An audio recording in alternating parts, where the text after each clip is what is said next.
All right. Good morning again. I think we hopefully get through our technical difficulties today. The main purpose of this talk, I think, is to provide context. One of the themes that is going to come up a little bit today is that we have access to information. I think if you want to look up things on the Ukraine, then you can see a lot of statistics, a lot of narrative. But a couple of things I think are challenging are, one, trying to understand where the reality is amongst a lot of conflicting information. And then two, to kind of derive meaning from some of the stories that are being told here. So the stories that are being told here are unique to Eastern Europe, they're unique to Ukraine, they're universal in so many ways, but they also are, benefit from a very specific knowledge of the area and of some of the narratives that are being told. So I've kind of got this broken down into a few parts. What I want to start out with is just a little snapshot of where we are today with this situation, crisis, war. The terminology we use is going to be very fraught here. Symbols and terminology in a situation like this, like in anything, but especially in a situation like this, mean and communicate so much. I actually have a button-down shirt at home that has a yellow and blue stripes on it, and I almost wore it today. That would signal something, I think. And you don't know if I didn't wear that because I didn't want to signal that, or, and this is true, it has an ink stain on it. If I don't wear a vest, then you can see it.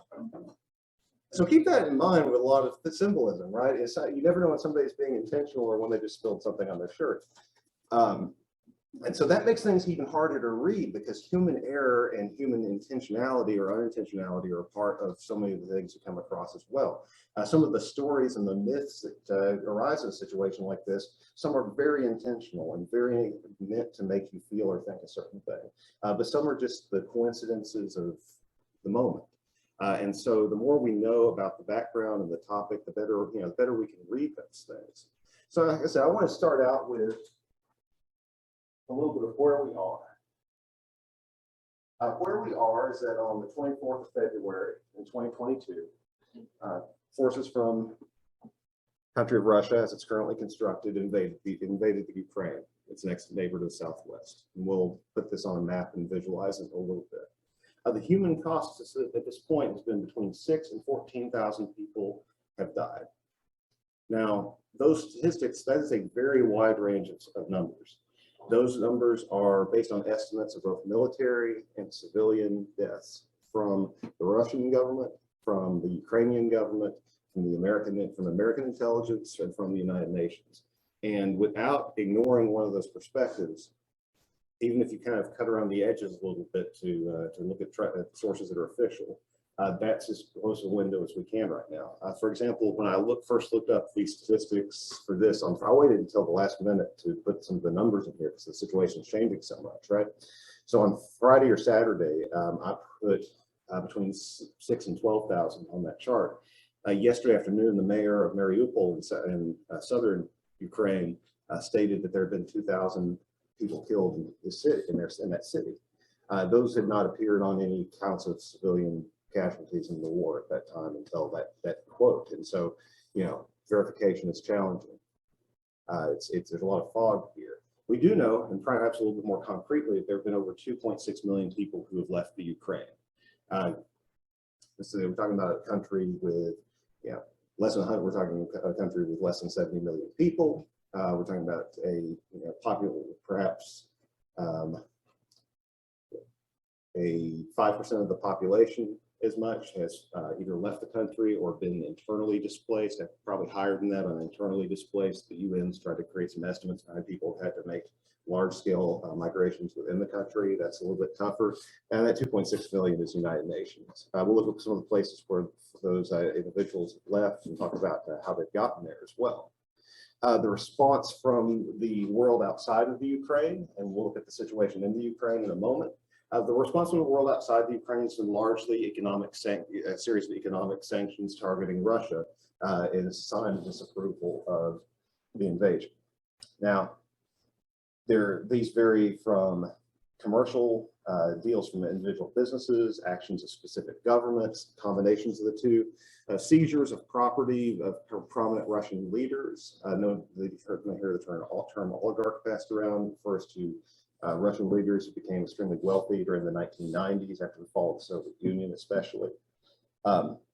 You've seen direct, and you've also seen direct military aid from a number of countries, including the United States, providing especially anti-tank missiles are the ones that appear in the news the most. Other small arms, flak jackets, helmets, other gear. Medical aid has been arrived in the Ukraine, and we'll break down what that world response has looked like a bit. But I wanted to lead off with what this has meant for people who live in Ukraine. Yes, ma'am. Is that number killed only Ukrainians or both Russian, based on estimates on the various sources? That both Russian forces and Ukrainian? That is combined based on most recent estimates. Estimates anywhere between 5,500 and 10,000 soldiers, and anywhere between 525, actually it's more between 500 and 2,500 civilians. Could probably push that number a little bit higher in the last 24 hours, given some of the reports I'm very able. The Russian, as you can imagine, Russian and Ukrainian estimates of soldiers killed vary pretty wildly, and the U.S. is being careful not to assume too many things. At the same time, it's fairly accurate to state that both sides have suffered significant losses in terms of soldiers. Whether or not that's been a little bit one-sided on the part of the Russians or Ukrainians is currently a matter of dispute. And I'm going to be hesitant to make strong statements about some of that information myself. I did want to lead off with this human cost, because we're going to do a lot of things today with maps and soldiers in the past 1,000 years. But I wanted to start out with this. And the next thing I want to do is I want to kind of put this in a location for us as well. The current military situation, and this is I'm probably, as far as talking about the military side of this really directly, this is the point where I'm going to talk about that, and I'm not going to spend a lot of time in this for the course of the talk coming back to it. But I do want to kind of see, this is where we were as of this weekend, was that forces from Russia and stationed in the neighboring country of Belarus invade the Ukraine, and they come in from a couple of different areas, and these will each be areas we talk about for other reasons today as well. In the eastern part of the country, known as the Donbas region, these were areas of the Ukraine that had attempted to break away in 2014. It's the Luhansk and Donetsk People's Republics, largely supported by Russia. And disputed by Ukraine. Russian soldiers came in somewhat from these areas, but then especially from the Russian border and from the Crimea, which again had been annexed by Russia through a kind of I feel fairly comfortable saying a engineered independence movement that didn't really seem to have much legs on the ground in Crimea. In 2014 as well, Russia had added essentially added this territory in the Black Sea, this peninsula, back to Russia. Russian soldiers came into the south from here, and then pushed in from the north, and where some of the primary stories we see today, the Chernobyl nuclear plant at the top there, which gets a lot of attention because of the Chernobyl disaster, but also actually produces, actually has an operational nuclear reactor there. You've got the move towards Kiev, which has been kind of the focus of a lot of attention. Kiev being the capital, Kiev is the Russian pronunciation, Kiev is the Ukrainian pronunciation, being the capital of Ukraine, and has a lot of historic meaning as well. That's not where most of the fighting around Kiev has been in the suburbs so far. There's been the story of a Russian column moving towards the center, but other areas include major cities all around, whether that is Kherson in the south, Mariupol in the southeast, which there's this track along the Black Sea here where you've seen Russian military forces go. There's been some attempts to get to Odessa. So many stories that come out of this. There was one story about a week ago that indicated that Russian troops were planning to land at Odessa, but some soldiers refused to take part in that. Some soldiers from Crimea here. Again, we don't really know what's true or what's not. Did anybody hear the story about Bear Island, or Snake Island? I'm sorry, Snake Island. Island, that's from the show. Can you tell me what that story was that came out early on? The Snake Island thing, right? The Russian warship past of the Lebanons to avoid unnecessary casualties. They responded with the Russian warship. ASU. Initial reports said that the Ukrainians were killed, but the reports came later and they're still alive. Exactly. This was one of the kind of cause celebs of the first week of the conflict that gained world attention, was that these soldiers on this island off the coast here of Odessa and Crimea region had told this radio defiant message to Russian warship, and that they had all been killed. Visibility over the island has not been good until the last couple of days. Most recently, satellite images have shown damage on the island, but there have been reports come out that their soldiers are in captivity that are still alive. And that became probably one of the most notable, easily shareable snippets of the early conflict, particularly before the war entered into civilian areas, where you've seen attention focused on things like the bombing of the women's hospital and maternity hospital in Mariupol. And other actions around the country, the nuclear power plants, whether it's in the south or the north. But it's one example of, I would say that our day-to-day news cycle is dangerous in this way, but it's never been an easy thing to parse. And myths have been created out of conflict since before, the ancient Greeks began to chronicle their military exploits. It's not a new phenomenon, but it's one that we certainly see in real time in a very different way. But that's the current military situation as it is surprising amount of resistance from the Ukrainians, largely using the kind of weapons that have been imported by their allies or by supportive countries in order to combat Russian tanks and other things. And there have been some big surprises to the world and to the Russian and Ukrainians themselves, I believe, which was that the Ukrainians have been able to resist fairly strongly. Russian forces have lacked adequate supplies, have kind of underestimated the amount of fuel and, that they would need, and those kind of things. Everything is suggested that the Russian government expected a relatively quick conflict. There were some timetables that I was seeing saw floating around that suggested the Russians expected this to take 15 days. We're clearly far past that at this point for the entire operation, and that the tactics may seem to be changing. The approach seemed to be to gain the territory that they may actually want to gain, which my hypothesis has always been this interest in this corridor along the Black Sea in particular. And then the other part of that, this move towards Kyiv to, I said, either delegitimize by causing them to flee, or to actually capture or kill the main leaders of Ukraine, particularly President Zelensky. This would fit with some things that Russia has done in the Ukraine in the past that I'll touch on. It also fits with Soviet tactics and Russian tactics in other conflicts. It's clearly something that hasn't happened yet. And so we've seen the conflict turn into something that takes more of a toll on civilian population as the war continues to grind. There are some comparisons to be made here to Russian actions in other parts of the world. Actually, I'll put this map here real quick. For example, in the past, in the 1990s, the small province of Russia known as Chechnya, there were two independence movements there, one of which might have been associated with an Al-Qaeda type organization. The first was a bit more local. And then the Russian government's been heavily involved in the civil war in Syria, particularly in the northern Syria region near the Turkish border.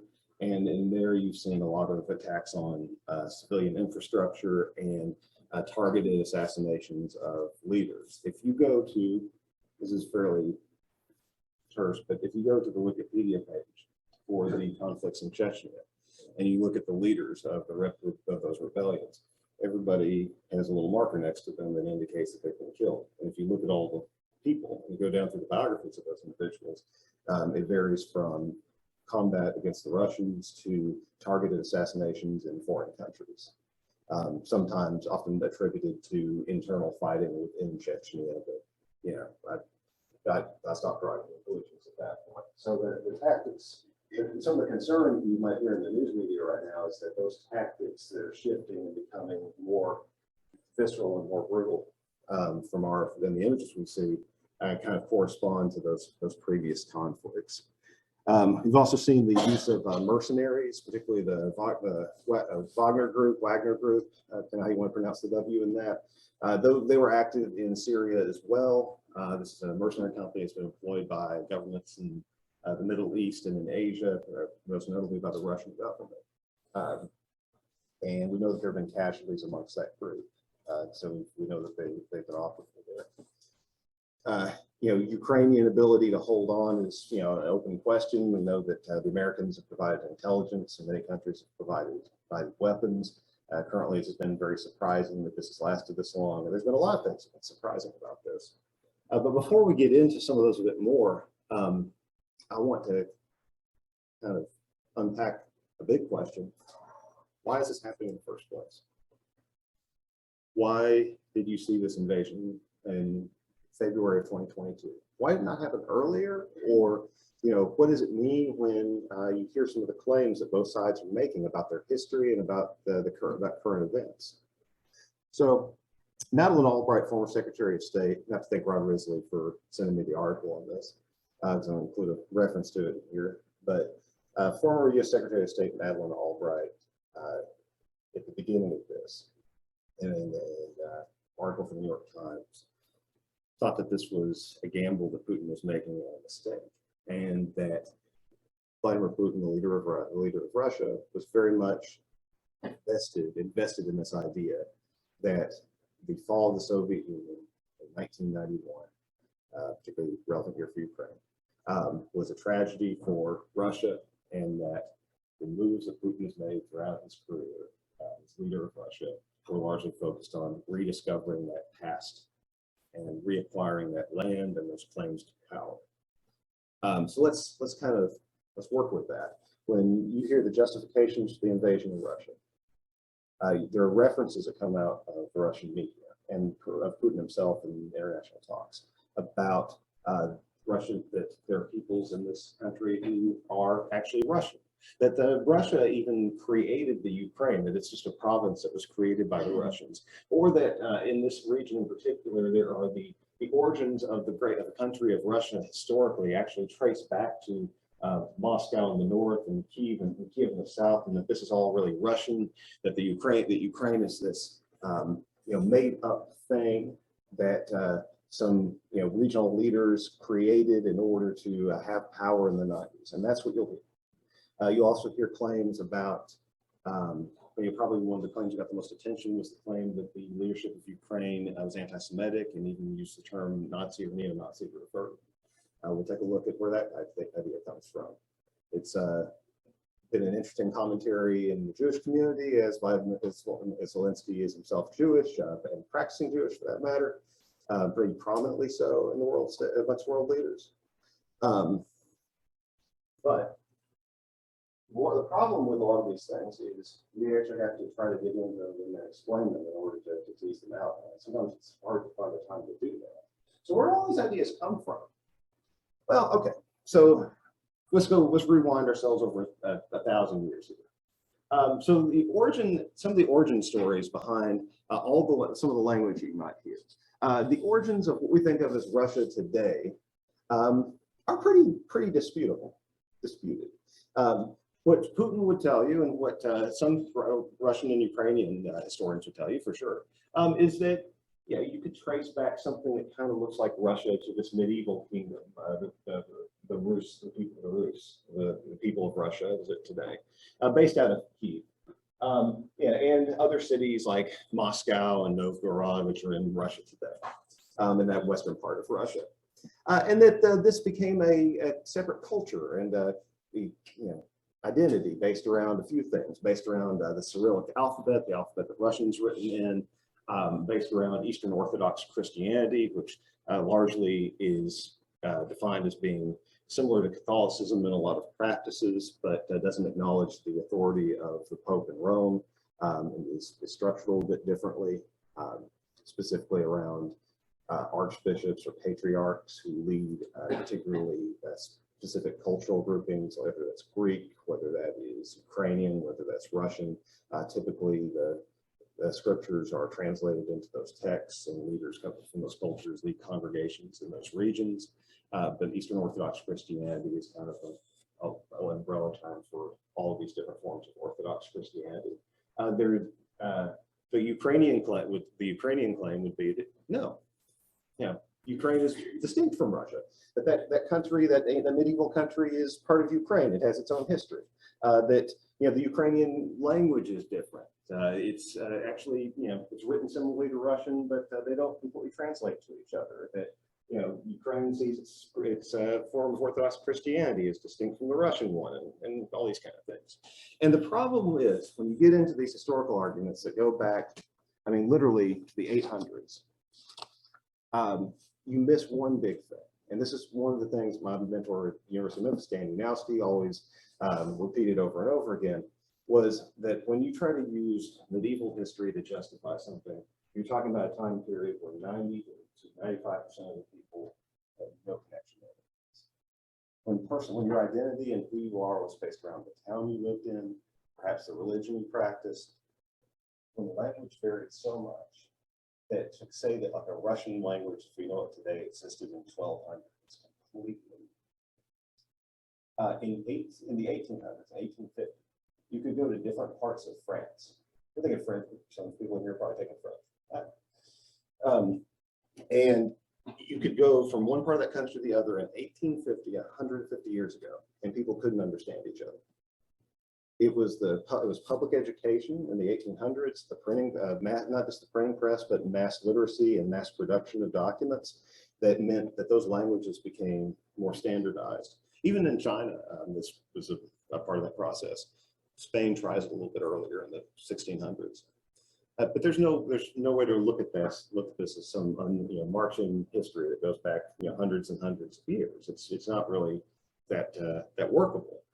So all these claims about history and national identity, they tend to come up, especially in the 1800s, with the rise of modern media, with people becoming more invested in their country, with democratic ideas. And it's easy to kind of throw all these things away and say, okay, it's all just one big nationalist, series of nationalist myths. But they also have a lot of meaning for people. It's these ideas about national identity are often what military service is based on, but the ideals that we might associate with our country or our culture are based on. And so, it's tough to really work your way through all of these. But it's important to know if somebody makes a claim based on something that happened 1,500 years ago. I mean, there was nobody living in working farmland in a small village who would have felt those connections. There's just not documented evidence to suggest that. And that goes for the Ukrainian as well as the Russian side of this. So, where does Ukraine come from? The language does develop a little bit independently of Russian. And by the 17 and 1800s, you do see something of an independent Ukrainian identity. I don't think they would be calling themselves Ukrainian. But based on the fact that some of that territory had been under control of Poland, Turkey, if anybody here, if you've heard of the Cossacks, migratory people that lived in what's today largely Ukraine, and particularly in the southern part, that's association of those tribes and those groups from southern Ukraine was heavily connected with this region.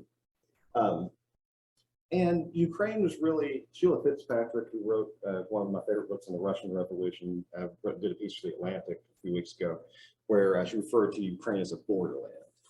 That Ukraine had a little bit of the ancient cities in terms of Kyiv, but also a little bit of the Wild West because of the association with the Cossacks. That parts of Ukraine had never been seen as completely safe, whether that was from the Germans, or whether that was from the Turks, or whether that was from internal conflicts, that it was inherently going to be something that would be disputed as countries became stronger and as they began to establish more internal controls in the 1800s. So by the time of the Russian Revolution in the 19 teens, you see Ukraine as a distinct province in the Russian Empire. And then when the Soviet Union is created, it becomes a distinct province in the Soviet Union. I will use a map for this part. And I think I particularly like the geography one in this case. So Ukraine, as you can see, is pretty sizable. This is a current present day map, but I like the geographical map a little bit more than the political map for this, because under the Soviet Union, the countries that are now independent, like Belarus, Lithuania, Latvia, Ukraine, Georgia, Azerbaijan, Kazakhstan, etc., they were in theory, in the Soviet Union, they were in theory independent republics that had chosen to become part of the Soviet Union. Just in a similar way to where somebody might talk about the states of the United States. The idea that the United States is a bunch of states that decided to work with each other. Like that was the Soviet story for how their provinces worked. In reality, there was very little opportunity for these provinces to maintain or gain independence. When a few of these tribes who the Soviets conquered them in the 1930s, reconquered in the 1930s. So, the Soviets kind of like to play up the idea of Ukraine having an independent identity, but at the same time kept fairly firm control over all of these regions. They tried to play this fiction up, and this is one of the things that's interesting when the Russians talk about Ukraine being Russian, is the Soviets insisted that Ukraine and Uzbekistan and Turkestan and everybody else got their own seats at the United Nations. And they had them during the Cold War. Because they said, okay, these are, we are a union of Soviet Socialist republics. We're a confederation. And so each of our members should have its own seat. And they got that in order to make sure that the Soviets would be in the United Nations and subject to all the agreements therein. So there's been, Russians have helped create the idea of an independent Ukraine at different times, even when it's been convenient. Something notable here is geography. Culturally, there are some divisions within Ukraine where you see more Russian-speaking peoples, and where you see more people who speak the Ukrainian language or neighboring languages. The Kyiv is in the middle here, and this river, the Dnieper River, it's kind of a big divider of that. You can see some of the places you've probably seen in the headlines the last few weeks: Kherson, Mariupol, Kharkiv. So the eastern part of the country is where you see more Russian speakers and perhaps more of an affiliation with Russia. The western part of the country, less so. Another thing about this is there's hills and boggy regions up here. Kind of see the lighter green color. This area is extraordinarily flat. It is one of the major wheat producing regions of the entire world. One thing I'll tell you that will be an impact of this is if a large number of people in Ukraine miss a harvest, then that will impact the globe in dramatic ways that we haven't fully processed yet.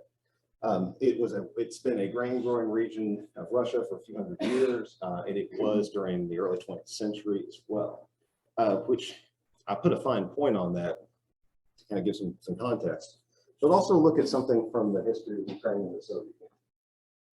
One of the more infamous incidents in Ukrainian history, and arguably in Soviet history, and that's really saying something at times, is this event, Holodomor in the early 1930s. It's referred to in the Ukraine. This is a term that refers to a series of decisions under the Joseph Stalin's regime in the 1930s to continue to export grain out of the Ukraine to the rest of Russia, while not providing enough food for the cities of Ukraine themselves. There's a lot of controversy over how intentional this was. There were some bad harvests, there was rapid industrialization, but there was also some clear evidence of intentional movement of food out of Ukraine. It is estimated that deaths from starvation during these winters far exceeded 1 million people, possibly exceeded 2 to 2.5 million. The Ukrainian the historians of Ukraine, see this as an intentional policy of the Soviets. I refer to it as an engineered famine. It's the memory of this is extraordinarily strong. I will say that the Russians are not alone in doing this. If anybody's familiar with the Irish potato famine in the 1840s, the entire time that the Irish were starving during the potato famine, they were growing wheat and selling it to the British. It was just the potato. The British were using the potatoes as food to feed the Irish, and they were exporting the wheat and other grain products. They kept doing that while the potato crop died. So, got a book on that called The Great Famine, how we more happy to recommend to people. So it's not a unique phenomenon to the Soviet Union, but it's extremely important one here. World War II.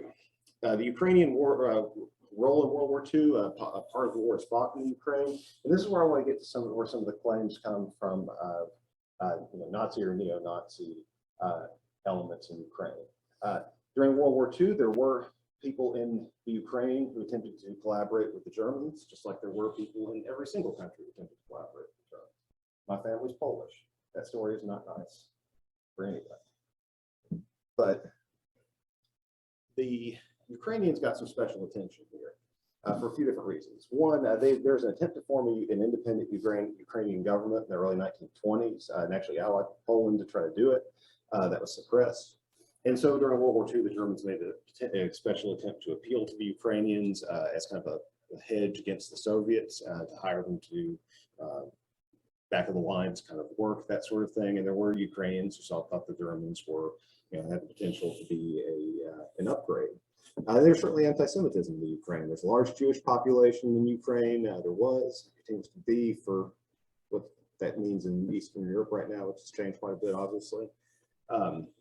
Ukraine was part of what was known as the Pale of Settlement in the Russian Empire, where Jews were forced to resettle in Russia. They were pushed westward from other parts of Russia. So, there is a history of Jewish resettlement and anti-Semitism in those regions, but it's not something that would be especially unique. I wouldn't stand out versus other parts of Eastern Europe, including some of the parts that suffered the most from the phenomenon. World War II in the Ukraine, in some ways, in a lot of ways, strengthened Soviet identity.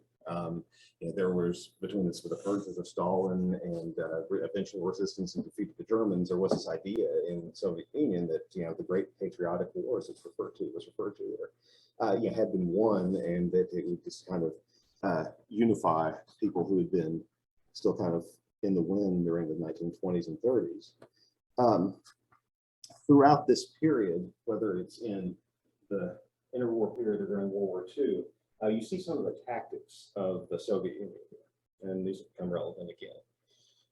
Tim Snyder, who is a historian of Eastern Europe, who I've had the pleasure to meet, he'd probably be flattered for me to say this, kind of looks like Liam Neeson, that's about 2 inches taller than me.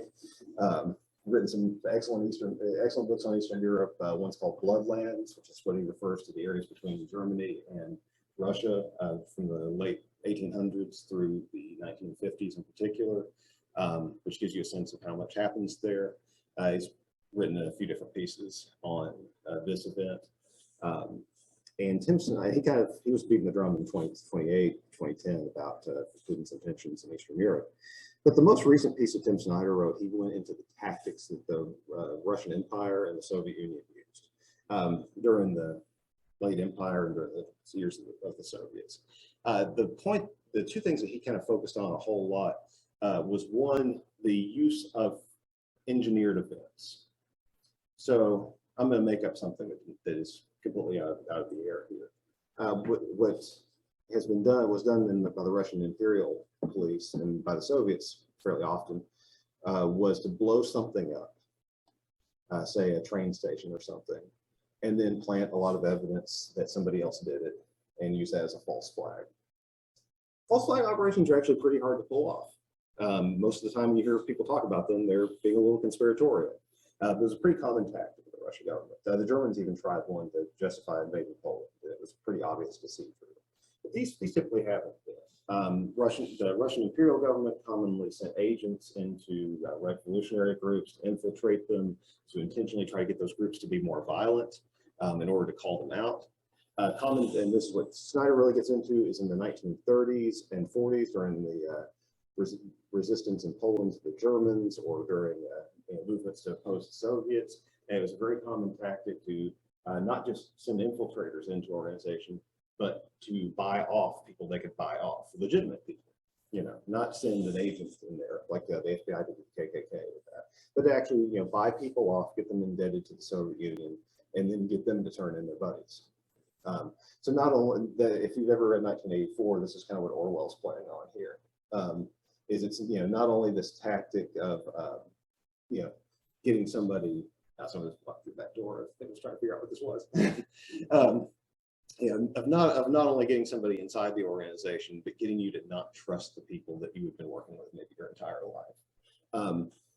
The Snyder also refers to the idea that the bombing of a metro station, which is pretty infamous in the 1990s by Chechen rebels, was actually an internal operation of the Russian government, and that Putin might have been actually involved in that. I can't speak to the claims there, but it definitely fits the pattern of the Soviet and the Russian imperial use of agents throughout the entire history of the Soviet Union and a little bit beforehand, which makes things even more complicated. It makes the news even more hard to deal with. And if you have the right tactics, if you take the right approach, you got to think who benefits from things being unknown and chaotic is the other thing. Yeah, who benefits from people not knowing the truth? It's not, you don't have to make everybody believe a lie, but if they're not sure what's true, that can be just as good. And that was Snyder's take in his article there. All that said, when the Soviet Union collapses in 1991, earlier in the year, there is a referendum, a vote in Ukraine, or there's at least a lot of opinion polling inside of Ukraine and each of the republics.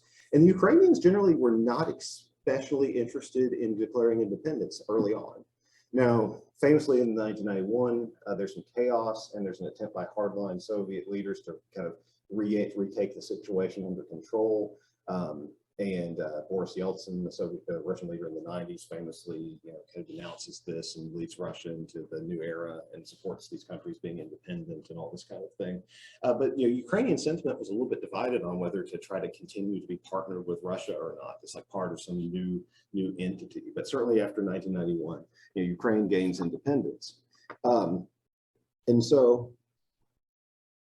We've talked about the religious differences and similarities, linguistic differences and similarities. So that takes us to Ukraine since 1991. Some of the other claims, right, is that the Ukrainian government's corrupt, that Zelensky himself has flaws A through Z, that they don't represent the will of the people. And the background to that is in the 1990s and early 2000s, there's a whole lot of corruption in Ukraine, and there probably still is. To some degree, especially depending on how you define corruption, right? It's always a lot of fun. We can get into lots of conversations about what it means for somebody to have $1 million stashed away and somewhere invested in a company that has state contracts. But certainly in the 1990s and early 2000s, there was quite a bit of corruption. People who gotten wealthy off the chaos of the end of the Soviet Union, they benefited, and they largely had controlled power in many of these countries.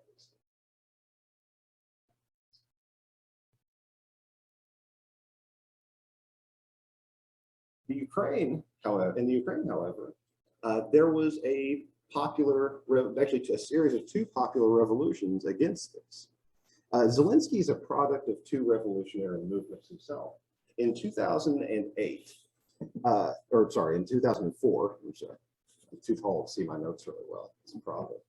In 2004, there was an event known as the Orange Revolution, where a leader of the Ukraine at the time, Viktor Yanukovych, who's been seen as kind of being a puppet of the Russian government, was forced from power, and a number of reforms were enacted.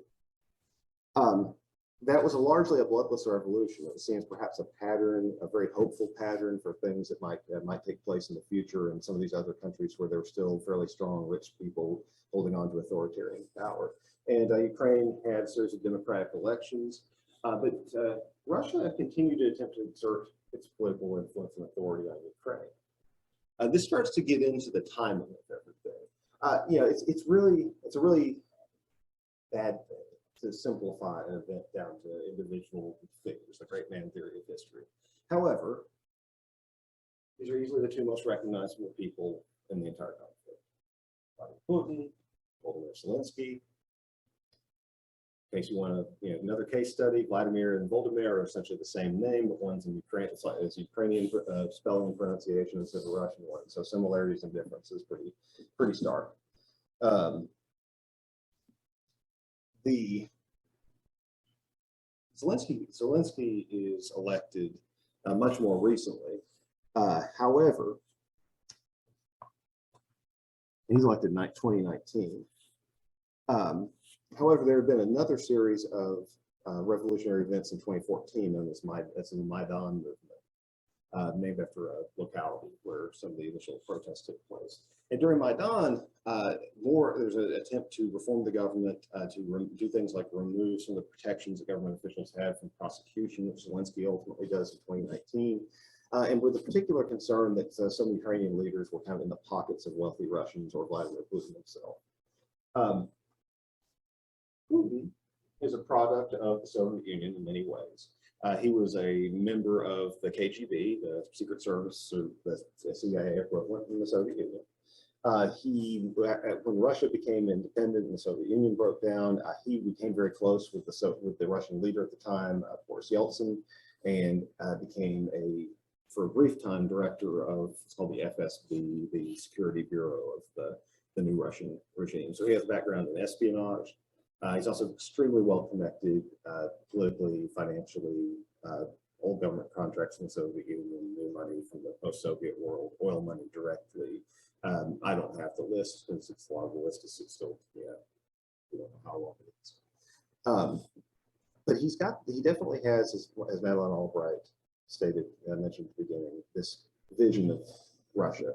The idea that in 1991, that this collapse of the Soviet Union was not an end to a rough chapter in human history, but it was just a setback.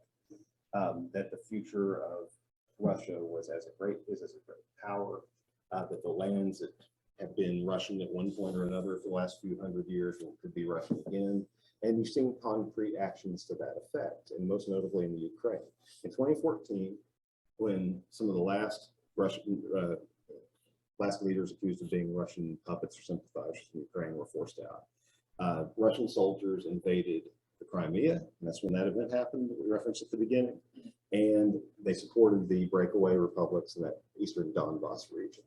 And Crimea has been occupied since then. In 2019, Zelensky is elected. And he is elected on an anti-corruption slate. He does remove politicians' protections from prosecution. That being said, one of the things you'll hear from the Russians about Zelensky is that he himself is corrupt. And I'm not here to tell you that that's 100% false. I think that there's a series of document releases that were released through hacking auspices a few years ago called the Panama Papers. And there's some documentation in there that suggests that Zelensky might have had a stake in, we're talking over $1 million in some sort of investments that were held offshore by a lot of wealthy Eastern European leaders. The reason they come up in that is it looks like, and I'm not speak to this character one or the other, it looks like he offloaded and distanced himself from that before running for office in 2019 in order to keep it from either just, out of the sense of that's what you should do, or just to keep it from being dug up later. One thing you can say about this gentleman is that he really could have left by now, and he hasn't. So I think if there's one thing that we do know is that getting on a plane and being somewhere else has been an option for him since this started. So I think that's the one thing that we can speak to with a lot of certainty. As far as we get to the timing of this now, and I think that picture maybe comes together a little bit better. So why the timing? Why are we seeing this in 2022? Is it something about world politics? Well, yeah, maybe there is a thought that China might be more supportive now. And I guess, lo and behold, the reference on my last slides here, that, maybe China's relationship with Russia suggests that you get away with something like this. Maybe that Ukraine is growing closer and closer to Western Europe and to the United States because of those reforms, because of some of the efforts of its leaders. And that limits the window of Russian influence there. So if the time is running out for Russia to attempt to do something like this, it could be, as someone suggested, because Putin's getting old and his time, his clock and leaving a legacy is running out. It's probably a combination of all these things. And we know there's definitely some miscalculations out there because they thought they'd be in Kyiv in 2 weeks and it's been true. So, there's calculations and miscalculations all around.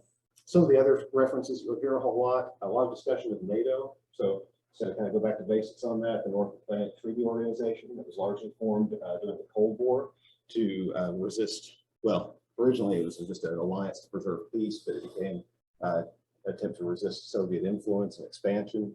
It really is opposed to the Soviets. I don't have time to go into that hour right now, but it became the kind of symbol of the American alliance with Western Europe. And since the close of the Soviet era, other countries in Eastern Europe and the different shades of blue here have joined the NATO alliance. And you can see Ukraine is outside of that. And Ukraine is perhaps maybe expressing interest in that. The reason NATO comes up is it's a military alliance. It's been used to do peacekeeping missions, to support the American operations in Iraq, peacekeeping missions in North and West Africa, and other areas that are germane and relevant to Europe. The reason why this comes up a lot is that the U.S. and its allies are committed to not sending soldiers into Ukraine. Main reason for that, nuclear weapons, no doubt about it. Joe Biden even said this weekend, the reason we're not sending soldiers over there is because we don't want to provoke World War III. Made no mistake about that. Article 5, the NATO Charter of NATO, is that if there's an attack on one of these countries, that they will all respond militarily. That's why you hear so much about the border with Poland. And Poland has more than one reason to be paranoid about being in the middle of a large conflict. It's kind of been our thing for a while. The European Union's role in this is a little bit more economic, and that's something that you might see some movement on. Shared economic ties, trade ties, and currency. So we hear all this stuff about European countries kind of uniting to limit exports of Russian gas and oil and all this kind of thing. It's normally, that's normally where you hear the EU talk about. China's role is that, best we can tell, they might have known something about the invasion beforehand. There's some references to communications between the Chinese and the Russian government about the timing of the invasion. And some of these communications seem to have been made prior to it. China's been hesitant to openly support Russia by offering them any sort of material support. Russia's been asking for it. And Chinese state media has definitely been supportive of the Russians. There's a piece on NPR last week about what it's like to be Ukrainian in China right now. And that's pretty fascinating. I'll try to share it, to find the recording of that and share it. So, there's definitely a global taking of sides on this. And it's not as uniform as you might think on the news. For the most part, Ukraine's been supported, at least verbally and materially, with the exception of countries that are closely allied with Russia or have a stake in it, like Iran. But some countries have been a little bit hesitant to openly support the Ukrainians as well. Most notably, some Latin American and African leaders, particularly Latin American leaders, just expressed a lot of caution about using massive sanctions as a tool to interfere in the internal affairs of another country, depending on how you interpret that. And some concern about the fact that it's the United States and Western Europe that are really trying to swing what's a pretty big stick on this. If you're somebody who's dependent on supply chain, oil prices, like most of the world is. So it's definitely not universal, especially the step that all these steps are being praised worldwide. But for them, there's definitely a lot of agreement on it. There's been a lot of steps taken. You do have countries that have never, Switzerland, of all places, offering to go along with economic sanctions the rest of Europe is doing. That's pretty unprecedented. The war is definitely going to continue to have impacts globally on the economy due to fuel prices. But I think that, that's what's in the news now. But things like the supply of grain, things like the fact that it's almost impossible to fly through Russia right now, are things that are probably have more fallout than you can imagine. Working, these companies having their business disrupted or choosing to disrupt their own business in Russia. And we can't go down the entire list, but it definitely have a lot of ripple effects, and that grain harvest, I think, would be pretty devastating for a lot of people if it doesn't come in, including parts of the world where food is scarce. So this could have, like many conflicts, impacts that actually lead to physical, to death, to physical impact in other parts of the world, not just economic impact, as we think of it. Got a few minutes here, and I want to end on a particular point. Probably the most significant thing we're going to see is, until this is resolved, continued violence in Ukraine. The tactics that were used in Syria and Chechnya include indiscriminate bombing of civilian areas and targeted attacks on local leaders. There's an arrest of a mayor in Mariupol recently, and they attempted to put what appears to be a puppet mayor in place to work with the Russians and perhaps declare independence of that region. And you're going to continue to see human loss. But the point I want to end on is this one. A little bit about the information forms. And we talked about some of the myths about Ukraine that have popped up in here, and they're not all, you know, they're not all myths or scary stories. Anybody heard of the ghost of Kiev? Haven't popped up. What's the ghost of Kiev? It's like the first single day.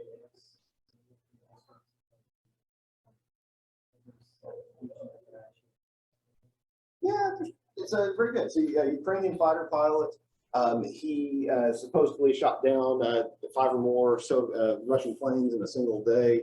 And that's probably not true based on every military analysis. I've read stuff from Task and Purpose and a few other areas. It's just like you probably just logistically can't do what they're saying this guy did, even if this is the best fighter pilot ever to live. Like probably just physically couldn't pull that off. So you'll have to get stories like that too, not just massive conspiracies about the Ukrainians or the Russians or Putin and his ambitions. A little bit about public opinion. It's easy to dismiss things as propaganda sometimes. Public opinion in Russia is probably more than not supportive of the invasion and more than not supportive of Putin. Typically, Russia controls its media very strongly. There does tend to be opposition to Putin when there's coverage of protests. What polling is available, what studies are available that take into account everything you could possibly consider taking into account in the situation, do see that Putin's popularity declines when there are protests happening. That said, the way the West is reacting to Russia right now has an impact on the Russian people. And so there are going to be people who feel aggrieved, even if they might agree that the war should be stopped. And so that's a really complicated thing. I'm going to mention some things about China and beyond. The last thing I want to leave you with is an image from the Soviet era. And my son, Bill, who's here today to help me set up, he actually gave me some good feedback on this yesterday because I was going to use World War II German image for this, about propaganda about the Americans. It actually makes the point really, really well. But Dylan pointed out that if I used a World War II German image, it might look like I was comparing the Russians to the Germans during World War II, and I didn't want to do that. The image does a great job, an even better job than what I'm about to do. But I didn't want to leave that concept in the air. That's how careful we have to be right now. So I went ahead and did this one. This crazy looking, and I say crazy looking, I've heard a professor from Yale describe this as crazy looking. I've used the image before. Some of it's not very translatable, and then from Russian right now. This is this pastiche of a Russian propaganda poster, and it's supposed to be about what life's like in the United States and why the Soviets are doing what the Soviets are doing. It's got police putting down communist protests and corrupt judges and whatever this guy's doing. This chicken is coming out of the trombone horn. I don't know what that is. So that's the thing. But on a much different note, it also has a Ku Klux Klan lynching someone on it, and that happened. The German one from World War II that I was going to show is similar. It has a reference to the Ku Klux Klan and to enslave African Americans, like moving the gears of an American robot monstrosity. And the point I'll leave on this is just because someone is right about something doesn't mean they're right about everything. Also, the good guys, the bad guy, if you decide somebody's a bad guy, that's cool. You get a right to make a decision about who's on the right and the wrong. The good guys also do propaganda too. There are going to be things that come out about the Ukrainians that the Ukrainians are putting out there to rally opinion and support. There's going to be all sorts of stories, whether it's a ghost of Kiev, whether it's the guys on Snake Island that come from a place of exuberance, or the way that rumors move around any place. And there are going to be some intentional attempts to tell the story a different way. We might find that Zelensky did something we don't like right now, but I've got people who are very skeptical on everything on my timeline on the face of democracy in the West right now. And I hope so, but it's a dangerous thing. So that's kind of why I want to leave you looking forward. Is I hope that today be able to put some more context into this and understand where some of these claims and ideas come from.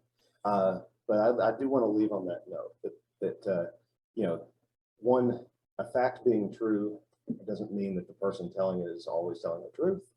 That, you know, the good guys the good guys don't always have the exact right story because we make mistakes, because we are trying to play up our cause. And so, you know, knowing the background to everything as much as you can will help you make a more informed decision. That's probably one of the biggest lessons for this. There's definitely you know, the real human stories behind this deserve that level of attention.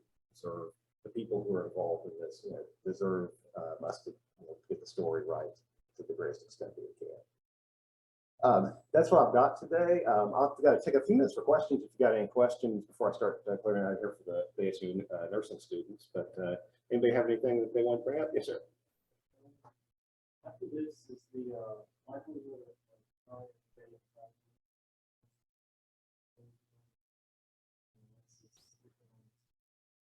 It's an interesting question. I don't claim to be an East Asian historian or specialist. However, that idea has come up quite a bit, that this might empower China to take actions against Taiwan. Now, my personal opinion is that there's a level of difficulty there because the U.S. has a stated military commitment to protect Taiwan. And I think if you saw, if you see I've even heard that Russian hackers, state actors who attacked U.S. Companies before, have avoided going after Ukrainian power grids and Ukrainian infrastructure electronically because they're afraid it would impact Eastern Poland, and that would be used as a justification for the Americans to send in military support. So I don't think we've crossed that threshold, especially since the U.S. commitment to Taiwan is extremely strong. But there is a thought that you know, with China's ambitions, that they're definitely watching this conflict, and I think most countries are. Something I didn't mention during the talk, but this is, again, kind of me and not the historians I read a little bit more, is I think that for some people, this has the potential to be the blueprint for a lot of things. What you see right now is a country a small country fighting against a big country being supported economically without soldiers being sent in. And I think that the United Nations and NATO and other countries, I think in an ideal world is you would be able to protect countries in need like this without sending in a force that's eventually going to look like an invading army. If you look at the U.S. efforts in the Middle East, whichever conflict it is, whatever your feelings about those conflicts, if you're a powerful country and you send soldiers in to protect somebody, at what point do you be seen as part of the problem? And I think that's definitely part of the conversation here as well. Anybody else? Yes, ma'am.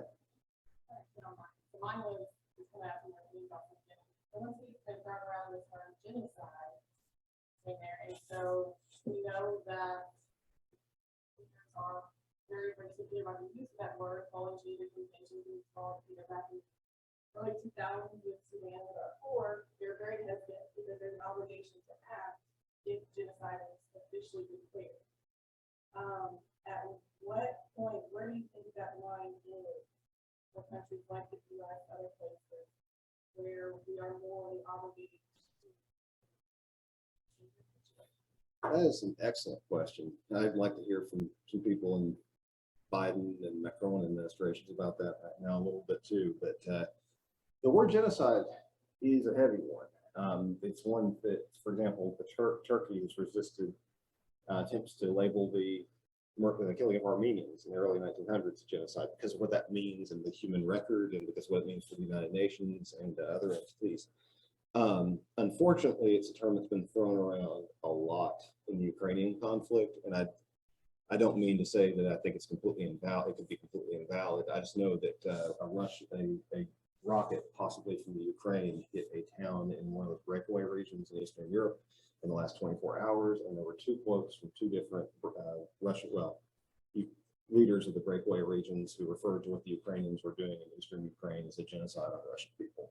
So the way that term is being used is definitely it's painful because it's one of the few words in the global lexicon that we've tried to avoid cheapening, and to see it tossed around like that in this moment is tough, especially if you have any connection to events that have actually been termed that. But there is at some point the idea that there's a big obligation to move in on that. Where that line is, historically, it's been when you've seen evidence of large-scale targeting of people, of non-combatants based on a some sort of distinct characteristic, whether that's ethnic, religious, cultural, some sort of defining characteristic target those people, whether that's in Rwanda or in Turkey or in South Sudan, Darfur, or in Cambodia for that matter. When you start getting into whether it's based on political opinion, that gets a little bit more dicey. What China is doing in Western China right now comes into the question there. The Chinese government would definitely fight you about that quite a bit. That's a hard one. I think that probably the biggest question for us is at what point is there a moral obligation beyond the commitment to NATO that would lead the countries to intervene militarily by sending soldiers or planes in? So I don't have a good answer on that. Anybody else? Yes, ma'am. Obvious that the gas.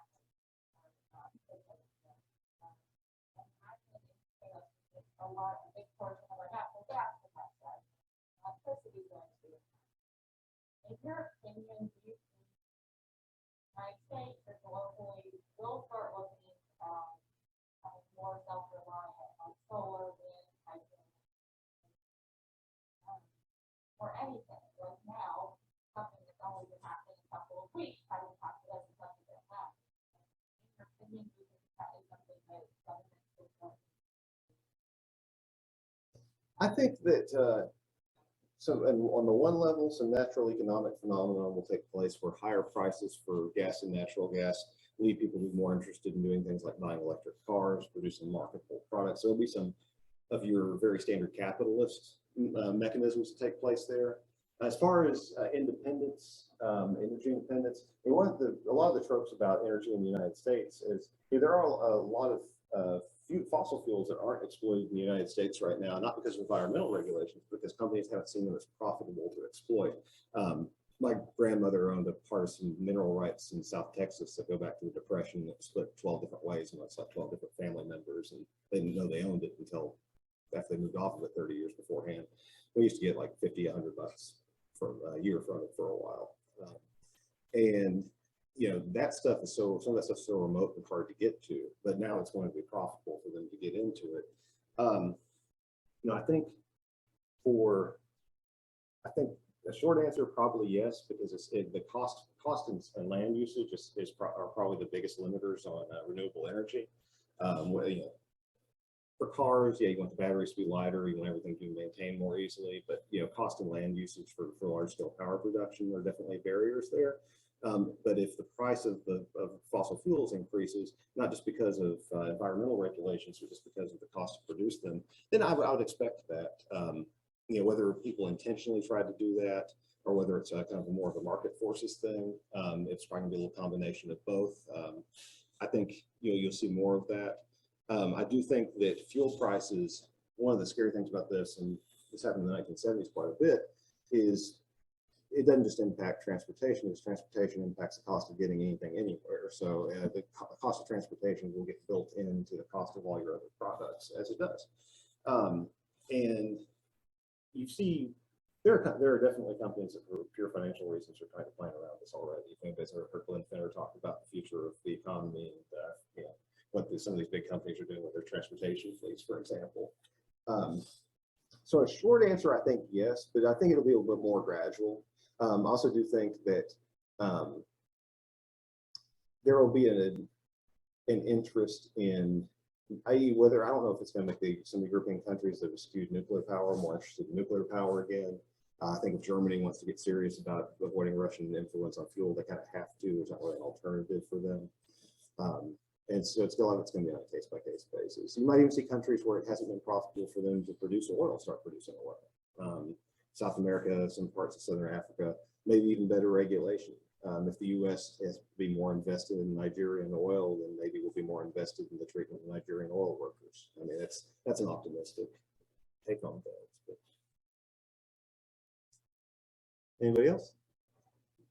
Yes, ma'am. I have a transportation question before. Oh, of course. So is the shipping port still open?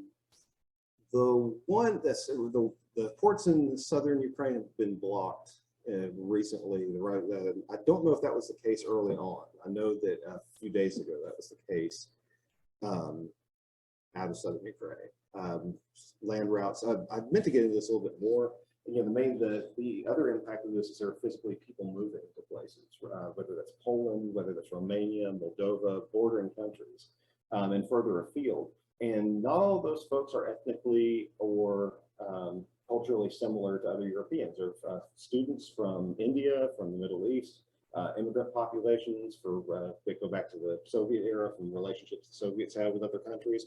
And you're definitely seeing people treated differently at the border based on, you know, religious or cultural or ethnic differences, different refugees being, you know, treated in different ways. You know, you're also seeing the population of some areas increase rapidly and suddenly, and these are not wealthy areas. Like parts of Poland are pretty good shape, but Moldova and Romania are some of the poorer parts of Europe, and so that's a lot of stress. So you're going to see an additional impact there. Seems like it seems like the ports there would be importing things in, like not just into the Ukraine. Oh. You know what I'm saying? Are they hurting themselves by blocking the port? I mean, I know, you know, I kind of ignored a geographical factor in responding to that. So since Russia annexed the Crimea in 2014, that peninsula, they've got access to it. And one of mine, to the extent I have a military theory on this, I thought there had been interest, at the very least, in connecting Russia to the Crimea through the land, which hasn't been the case, even since 2014. I'll go ahead and bring it up on this map. So, you know, this is the area that the Russians annexed, and typically Sevastopol down here had been like a big vacation resort destination as well as a massive trade port. It actually has Sevastopol actually does have a lot of significance to Russian and Soviet history. It's a big naval base, or a lot of revolutionary activity in the Navy there. But this area has been under Russian control the entire time. But these areas where the Russian forces have largely attempted to occupy, like Mariupol's down there. But this area around Odessa, which is the other major port city, that has been blockaded. But the Russians will be importing through here to the extent they're importing and perhaps trying to build a connection. But they've also you've got Rostov back here and some other stuff. It's a lot more rural in this area than it is in Crimea.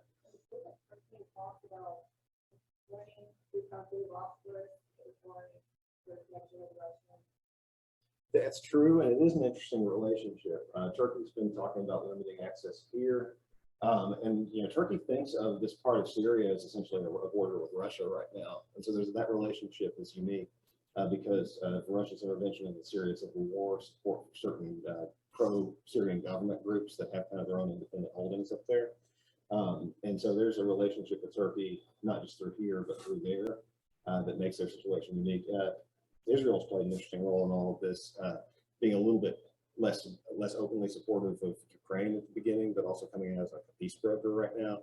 They are providing supplies to Ukraine for it. I think they're providing like Zelensky negotiated like armor, body armor, and helmets and stuff like that. So they are supporting the Ukraine, haven't been quite as vocal. There's a rumor about a communication from the Israeli prime minister that's questionably whether it's true or not. You had a question, ma'am? I did, and it's probably not really, but as a historian, and Afghanistan notwithstanding, now some of this conflict is going on completely. What's Putin's out? And it becomes too prolonged, and too economically painful. I think that's a good question. And that's going to be the last question I'll take because I've got nursing students piling up. So I'll take a second on this one. I'll take a second on this one now. I'll take a second. So once Putin's out, if you'd asked me a couple of weeks ago, I thought that if Putin losing his games immediately, that there might be that bridge between the Crimea and the Eastern republics, perhaps even recognition of the Eastern republics, which, as much as Ukraine, if Zelensky hadn't decided to stick it out, then, you know, this is part of your country that actually does have a Russian population. Maybe you give that up, maybe there's a negotiated settlement there. The attempt to knock out Kyiv being unsuccessful. I don't know. Problem is Putin's resources are pretty hard to touch personally. He can probably do it. He's not Gaddafi. He's not Saddam Hussein. He can probably do this forever and then go live on somewhere we'll never find him if he wants to. So there is a real question as to where he will stop and where he can stop. I do know one thing about Putin that is of interest here, I think. So those of you familiar with the former leader of Libya, Muammar Gaddafi, he was ousted in late 2010s. Down here. There is a video that circulates the internet of when Gaddafi was captured in a drain pipe. He was stabbed with a bayonet and killed, and his body was displayed. Sorry to end on this note. Putin has watched that video a lot. There are a lot of people who interviewed him and who have worked with him, who have reported that out to the West. I think he may have even made a reference to it in a public interview, where he is very, very determined that will not happen to him, one way or the other. I don't know what the implications there are for this, but there is, when you hear talk about there being some sort of internal movement within Russia, that's what I always think of, is that he is very determined whether that'll make him stop or whether that's going to empower him to go further. I can't tell you the answer to that, but I know that he's very determined to not go that route. Well, thank you guys very much. I'm going to stop the recording here. I appreciate my audience on Zoom.